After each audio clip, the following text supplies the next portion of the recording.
श्री गणेशाय नमः। ओम माँ भगवती दुर्गा देव्यै नमः। कामना परक दुर्गा सप्तशती का अनुष्ठान और उसका विधान क्या है, उसको कैसे करना चाहिए, इस बारे में मैं अपने मित्रों को, प्रिय भक्तों को, इसको श्रवण करने वाले सबकी कामना पूर्ति हो, सबका भला हो और माँ भगवती आद्य शक्ति राजराजेश्वरी माँ जगदम्बिका का आशीर्वाद उन पर हमेशा बना रहे। दुर्गा सप्तशती के तीनों चरित्रों का पाठ करना चाहिए, प्रथम चरित्र, मध्यम चरित्र और उत्तम चरित्र। अशक्ति के प्रथम एवं मध्यम चरित्र तक पाठ करें। अत्यंत अशक्ति अवस्था में नमो देव्ये महादेव्ये शिवाय सततम नमः, नमः प्रकृते भद्राय नियताः प्रणताः स्मृताम्। इस श्लोक का केवल इसी का ही पाठ करना चाहिए। कोई चौकी ले ले, उस पर नया वस्त्र बिछाकर पाठ करना चाहिए। और सप्तशती की जो पुस्तक है उसको हाथ में उठाकर पाठ नहीं करना चाहिए, उससे फल आधा हो जाता है। आसन देना चाहिए पुस्तक को और बिना पुस्तक के नहीं करना चाहिए।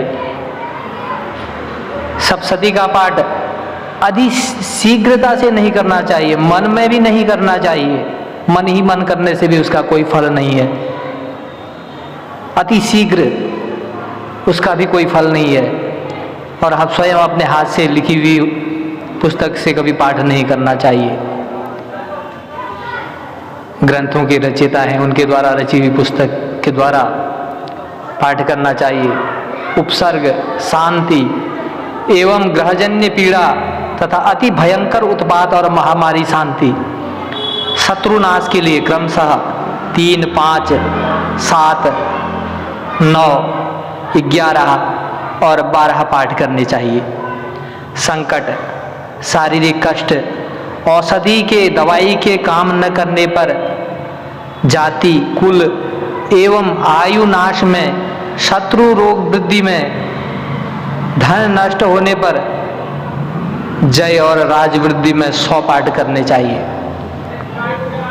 जो भी व्यक्ति पूर्णिमा, चतुर्दशी, नवमी और अष्टमी को भगवती दुर्गा का त्रिकाल पूजन तथा पाठ करता है, वह देवी माँ भगवती आदि शक्ति जगदम्बिका राजराजेश्वरी देवी लोक में निवास करता है तथा महान ऐश्वर्यशाली होता है।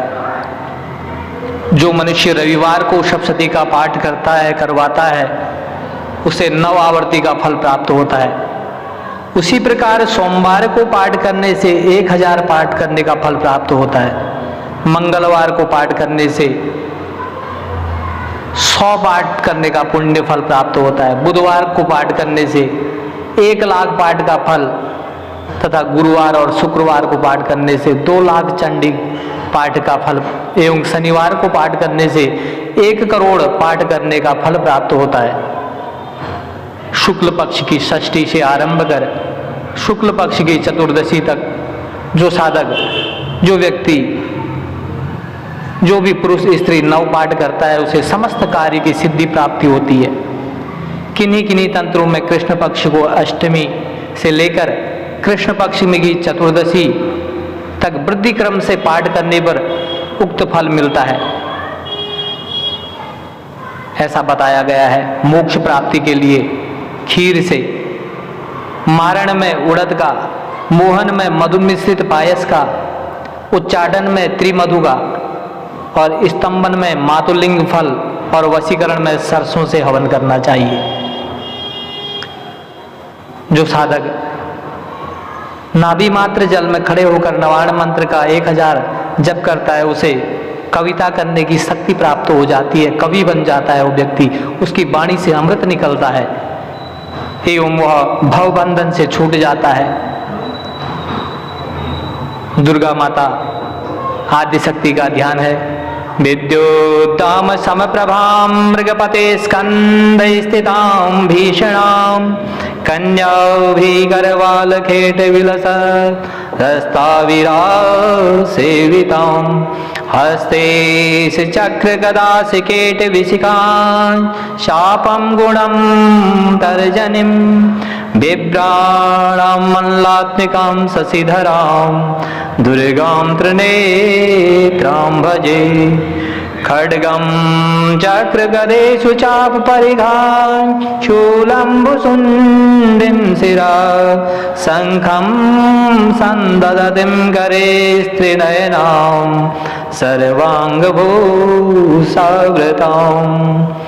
नीलास्मत्युदिमास्य पाददशकां सेवे महाकालिकां यामस्तौतस्वपिते हरो कमलजो हन्तुं मधुं कैटवम् अक्षस्रगपरशुं गदेषु कुलिशं पद्मं धनुष्कुण्डिकां दण्डं शक्तिमसिं च चर्मजलजं घण्टां सुराभाजनम् शूलं पाशसुदर्शने च ददतिं हस्ते प्रसन्नाननां सेवे शैरिविमर्दिनीं महालक्ष्मीं सरोजे स्थितां घण्टाशूलहलानि शङ्खमुसले चक्रं धनुषायकं हस्ताब्जैर्ददतिं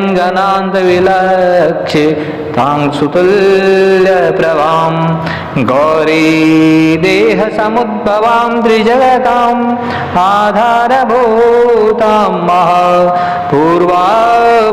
सरस्वतीमनुभजे शुम्भादिदैत्यार्दिनीम्। यंत्रोद्वार है लिखेदष्टदलं पद्मं चंदना गुरु कुंकुमे पद्म मध्ये लिखे चक्रम षट्कोणं चंडिकामयम् षट्कोण चक्र मध्यस्थ माध्य बीज त्रयं लिखे पूर्वादिकोण षट्केतु बीजान्यानि विनश्ये। माँ भगवती जगदम्बिकायै नमः। माँ आद्य शक्ति श्री दुर्गा जी का प्रथम अध्याय है। श्री दुर्गायै नमः। ओम प्रथम चरितस्य ब्रह्मा ऋषि महाकाली देवता गायत्री छंदानंदासक्ति रक्तदंडिका बीजम अग्निस्तत्वं ऋग्वेद स्वरूपम श्री महाकाली प्रीत्यर्थे प्रथम चरित्र जपे विनियोग। हाथ में जल लेकर के छोड़ना है।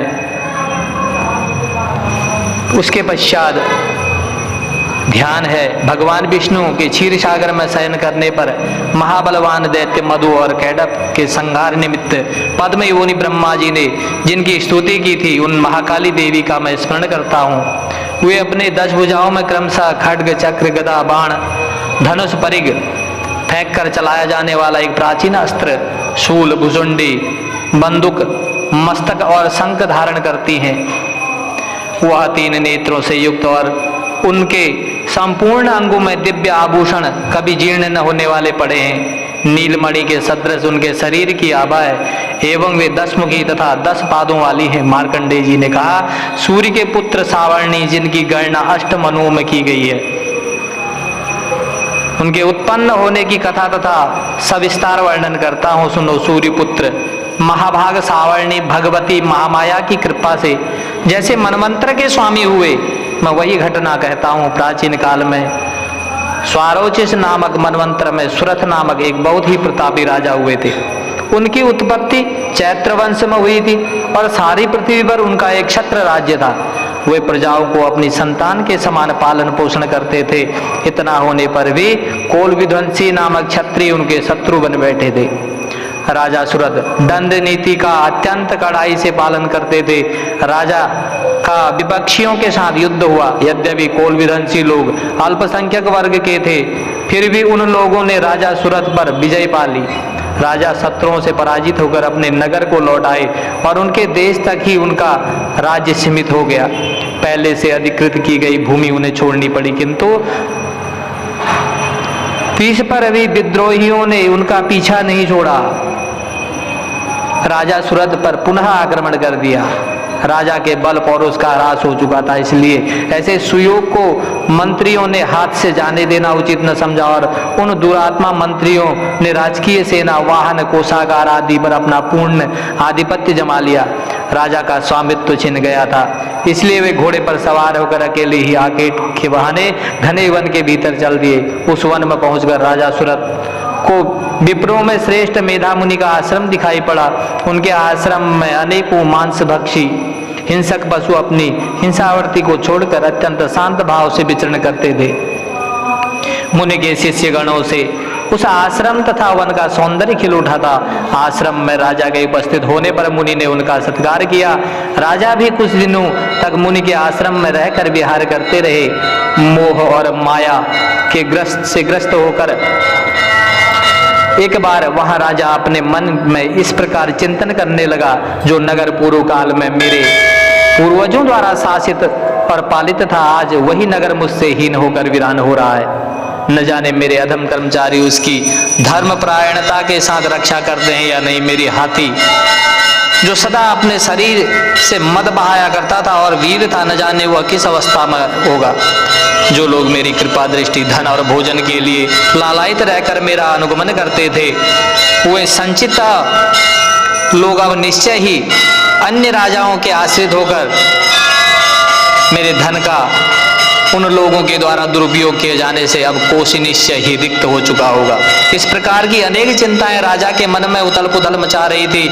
एक दिन मेधा मुनि के आश्रम के निकट एक वैश्य को देखकर राजा उससे पूछ बैठे, भाई तुम कौन हो? इस स्थान में तुम्हारे आने का क्या अभिप्राय है? तुम तो बहुत ही शोकाकुल और अन्य मनस्क से लग रहे हो। राजा के इस प्रेमपूर्ण प्रश्न को सुनकर वह वैश्य राजा को नमस्कार करके विनीत स्वर में बोला। वैश्य ने राजा से कहा, राजन, मैं धनिक वर्ग में उत्पन्न एक वैश्य हूँ, मेरा नाम समाधि है। मेरे दुष्ट स्त्री पुत्रों ने धन के लोभ से वशीभूत होकर मुझे घर से निष्कासित कर दिया है। इस समय मैं स्त्री, पुत्र और धन से रहित हो गया। मेरे स्वजनों ने ही मेरे धन का अपहरण कर मुझे उसके अधिकार से च्युत कर दिया है, इसलिए मैं खिन्न चित्त से वन में आ पहुंचा हूँ। इस समय मैं नहीं जानता कि मेरे कुटुंबियों की क्या दशा है, वे लोग घर में सकुशल हैं या नहीं। मुझे उसके संबंध में कोई ज्ञान नहीं है। मैं विचार कर रहा हूँ कि मेरे वे पुत्र कैसे हैं, वे सदाचारी हैं या दुराचारी। राजा ने वैश्य से प्रश्न किया, जिन स्वजनों ने धन के लोभ में पड़कर तुम्हें घर से बाहर निकाल दिया, उन स्वार्थी बंदों के प्रति तुम्हें इतनी ममता किस लिए है?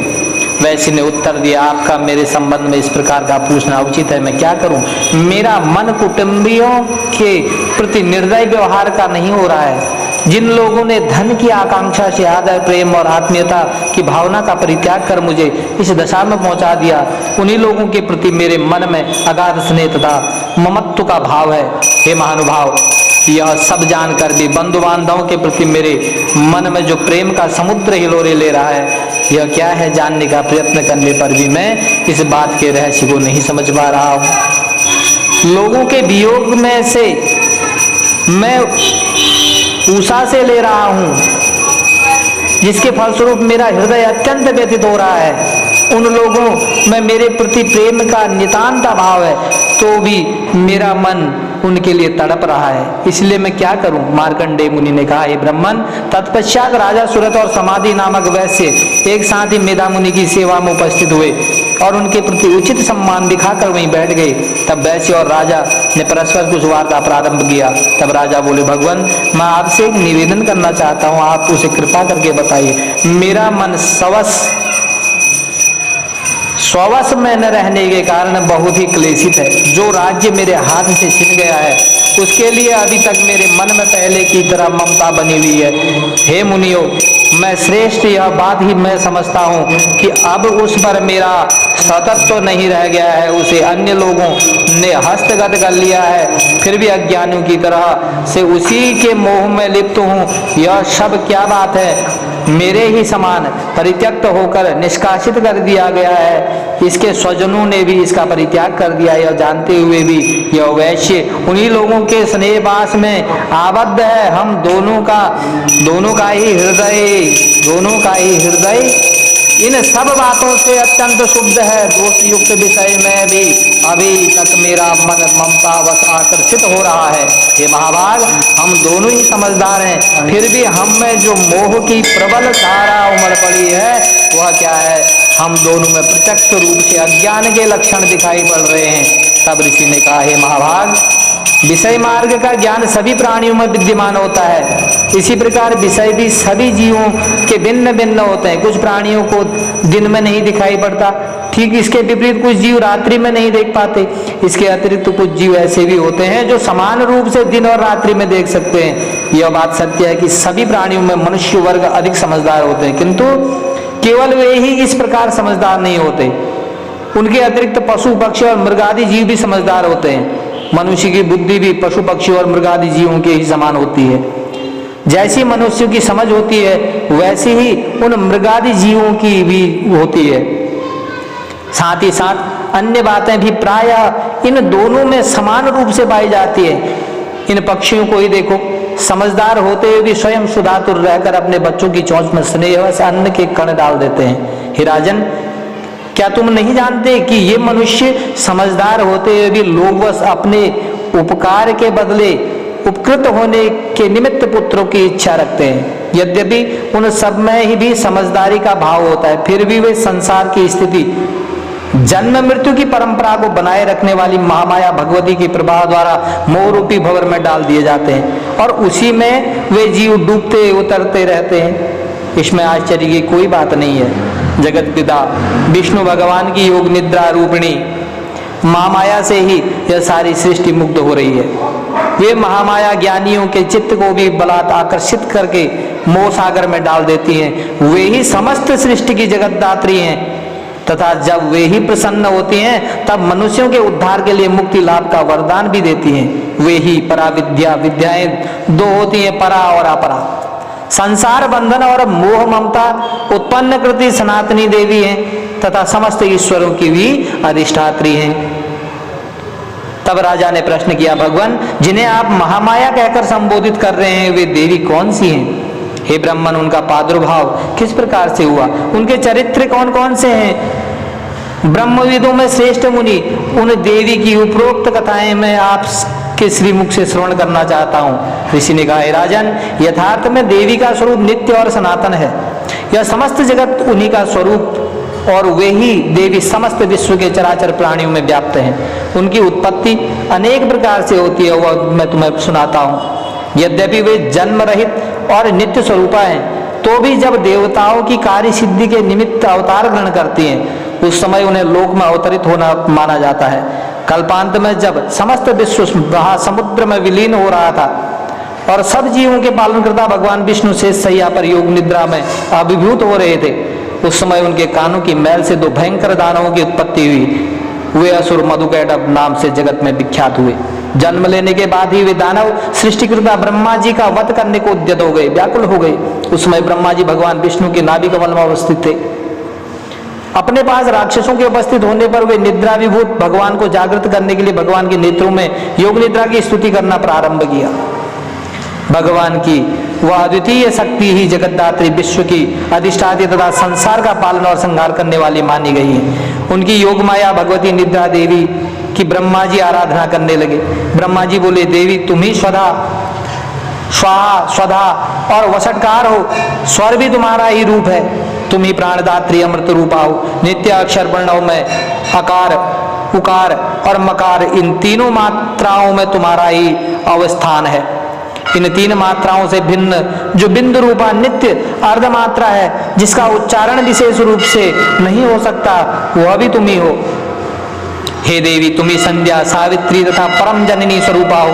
तुम ही इस संपूर्ण ब्रह्मांड को धारण किए हो। तुम्हारी ही द्वारा इस विश्व की उत्पत्ति होती है। तुम ही पालन करती हो और अंत में सब जीवों का संहार करती हो। जगत की उत्पत्ति में तुम सृष्टि रूपा, पालन काल में स्थिति रूपिणी तथा कल्पांत में संहार स्वरूपा हो। तुम ही महाविद्या, महामाया, महामेधा, महास्मृति, महामोहा, महामोह रूपा, महादेवी और महासुंदरी हो। तुम ही तीन गुण हो, सत्व, रज और तम की उत्पन्न कारिणी हो। तुम ही भयंकर काल रात्रि, महारात्रि और मोहरात्रि हो। तुम ही श्री ईश्वरी, ह्रिंग और बौद्ध स्वरूपा बुद्धि भी हो, लज्जा, पुष्टि, तुष्टि, शांति और क्षमा भी तुम्ही हो। तुम्ही खड्ग धारणी, शूल धारणी, घोर रूपा, गदा, चक्र, शंख और धनुष धारणी भी हो। बाण, भुषुंडी, परिघ आदि तुम्हारे ही अस्त्र हैं। तुम सौम्य और सौम्यवतर हो। इतना ही नहीं, वरन विश्व में जितने भी सौम्य एवं सुंदर पदार्थ हैं उन सब में तुम्हारी सुंदरता कहीं अधिक है। पर तथा अपर, इन दोनों विद्याओं से परे रहने वाली परमेश्वरी भी तुम ही हो। हे देवी, विश्व के सभी शत अशत पदार्थों में पाई जाने वाली शक्ति भी तुम ही हो। ऐसी अवस्था में तुम्हारी स्तुति अवर्णनीय है। इस विश्व के रचयिता, पालन करता और संहारक भगवान विष्णु को भी जब तुमने निद्रा के वशीभूत कर दिया है, तब तुम्हारी स्तुति के योग्य इस ब्रह्मांड में कौन है। मुझे भगवान शिव तथा विष्णु को भी तुम्ही ने शरीर धारण करने में बाध्य किया है, अतएव तुम्हारी स्तुति की सामर्थ्य किसमें है। हे देवी, तुम तो अपने इन उदार प्रभावों से ही प्रशंसित हो। इन दोनों अजय असुरों को तुम मोहग्रस्त करके भगवान विष्णु की निद्रा भंग कर दो। इसके साथ ही भगवान के भीतर इन मधु और कैटभ नाम के महाअसुरों के संहार की बुद्धि भी उत्पन्न करो। ऋषि ने कहा, हे राजन, भगवान विष्णु को जगाने के लिए जिस समय ब्रह्मा जी ने उस तमोगुण की अधिष्ठात्री देवी का स्तवन किया, उस समय वे महामाया भगवान के नेत्र, मुख, नासिका, बाहु, हृदय और वक्षस्थल से बाहर आकर अव्यक्त जन्मा ब्रह्मा जी के सम्मुख आ उपस्थित हुई। योग निद्रा से रहित होकर जगतपति भगवान जनार्दन उस एकार्णव के जल में शेष सैया से जागृत हो गए। नींद से मुक्त होते भगवान ने उन दोनों दैत्यों को देखा। वे दोनों ही दुरात्मा दैत्य मधु और कैटभ अत्यंत पराक्रमी और बलशाली थे। वे दोनों क्रोध से आंखें लाल करके ब्रह्मा जी को निगल जाना चाहते थे। ऐसी स्थिति में भगवान विष्णु ने उन दोनों राक्षसों के साथ 5000 वर्ष तक लगातार बाहु युद्ध किया। वे दोनों बल के दर्प से दर्पित हो रहे। महामाया ने उन दोनों असुरों को अपने प्रभाव से मोहग्रस्त कर दिया था। तब उन राक्षसों ने विष्णु भगवान से कहा, हम तुम्हारे शौर्य से अत्यंत प्रसन्न हैं, तुम हम लोगों से कोई इच्छित वर मांग लो। उनकी बात सुनकर भगवान ने कहा, यदि तुम दोनों मुझसे प्रसन्न हो तो तुम्हारी मृत्यु मेरे हाथों से हो। मुझे यही वर चाहिए, इसके सिवाय मुझे अन्य किसी प्रकार के वरदान की आवश्यकता नहीं है। ऋषि कहने लगे, जब उन राक्षसों ने संपूर्ण पृथ्वी को भ्रमवश जलमग्न समझा, तब भगवान से कहा, मेरा वध किसी शुष्क स्थल, सूखे स्थान अर्थात जिस स्थान पर पृथ्वी जल में न डूबी हो उसमें करो। ऋषि ने कहा, तब तथास्तु कहकर शंख, चक्र, गदा पद्मधारी भगवान विष्णु ने उन दोनों दैत्यों के मस्तक अपनी जंघाओं पर रखकर सुदर्शन चक्र के द्वारा काट दिए। इसी प्रकार यह प्रथम अध्याय पूर्ण हुआ। मां भगवती की महिमा का कितना ही वर्णन किया जाए वो बहुत कम है। यह अध्याय पूर्ण हुआ। मेरे प्रिय भक्तों से, प्रिय मित्रों से आशीर्वाद स्वरूप मैं यही चाहूँगा कि इसको पूर्ण रूप से सुने और माँ भगवती का आशीर्वाद प्राप्त करें। जय माता की।